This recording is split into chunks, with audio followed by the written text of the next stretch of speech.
Michael, if we start on the international front, at this time of speaking, Morgan Rogers is with the England camp. He might be playing for England tonight, become the sixth, we think, former Lincoln player to play for England. It's a great achievement, clearly, for him, but it's nice that Lincoln played a part in that journey too. Yeah, it's fantastic. And I think when you see players that have been here, way before my time, and the players moving through pathways and the support that Lincoln would have given over the years and the exposure and the league experience, it just adds to the journey. So it's really good. He's a top player now with top quality, and to move on, it just probably more than anything shows a pathway for all players here as our own players, but also loan players coming in. So yeah, congratulations to him if he gets that start. And obviously Brennan played for Wales. Does that sort of pathway, even though it's a couple of years ago, have a benefit for you here now as a football club, in the sense that I know you don't do many loans, but if you did want to do a sort of superstar loan, for want of a better phrase, you can look at sort of Morgan Rogers, Brennan Johnson, and say, look, we've done this in the past. Yeah, I think so. I think that's probably aids the recruitment team with the history of what's going on in the club, and if we want to bring some players in as well, permanent or loans. Having a good track record of looking after players, whether they're on loan from bigger clubs or our own, is really important, and we try and do our best always in that. But then also those as players own their careers, don't they, and have to go and do the work wherever they go. And I think that's what you've seen with those two players, is whenever they've moved on, they've worked hard and got to the levels, which is great. And when you talk about pathways, it's one of those phrases that, to be honest, when you're not involved, you sort of raise your eyebrows at, because it's a bit jargony. But you can see in the case of Zayn, that's another example, isn't it, that he's following in the footsteps of other young players that you already have in the squad. Yeah, and it's not easy. I think they've got to work hard, and they've got to train hard, and then they've got to get the opportunity. And when they get the opportunity, they need to show it and take it. And I thought Zayn was really good on the other night, Tuesday night, against some really good kids, probably similar to his own age. But he has to keep working hard and trying to find a route into the senior game. And when they get there, it's probably even harder to stay there and keep moving. So loads of growth still in all our youth players.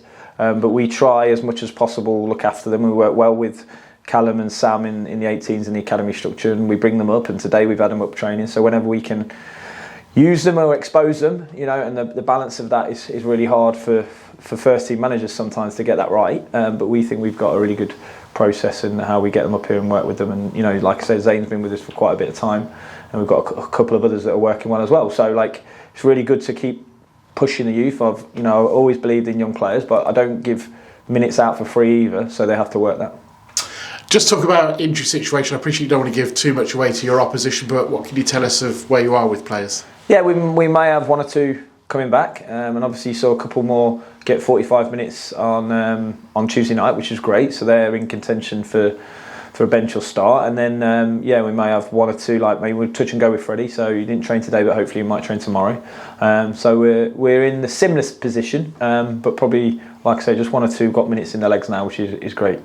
Exeter have been a bit disappointed in the EFL with the international. They had two players already away on international duty, and I think it was over the weekend got another player called up, so they're without three, and that's normally the sort of line when a game gets postponed, but the EFL have said it's sort of gone outside of the regulations. Two questions on that. One, was Lincoln ever approached to see if you'd have the game postponed? And two, what do you make of what's happened?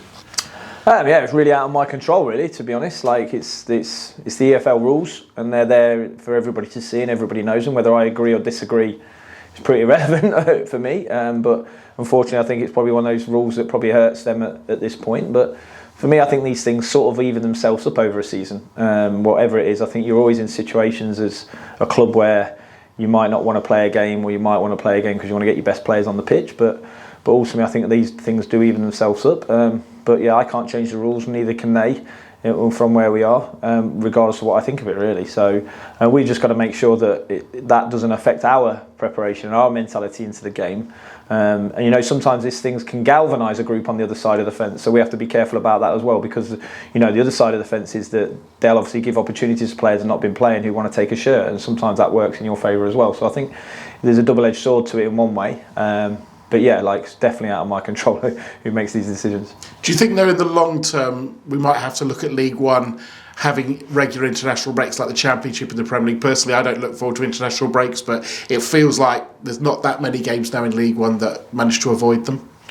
Yeah, I think that's something the league's got to look at. If I'm honest, I think they have to make sure that as we have and want more international players in the league, which I think is starting to happen. Whether it's 21s, whether it's under 20s, whether it's senior players, like it does disrupt things a little bit. So nobody wants international breaks, especially when you're winning games and you're in a flow. That's the last thing you want.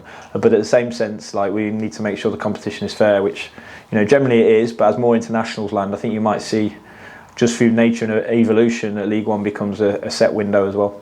Yeah, I mean, do you think that that's going to be a thing that we're going to see more and more teams with international players? I mean, you've got a lot of under-21s, you've even got the likes of Eric Ring, who's a Swedish under-21 formerly. Do you think that's going to be a continual growth of that? I think so, over the next few years, because I think what you're seeing is big clubs come into the league with big budgets and big finance. It's growing the value of the league, if you like, and I think what that attracts is more international talent. Obviously there's the GBE rules of getting them here, but I think you attract more international talent, and it can be in some ways that you actually recruit more international players because of the value that we can bring and the wages that we can pay in England. So I think it's only a matter of time before you see more internationals at this level, and as we know, the league's really strong, really competitive, really tactical.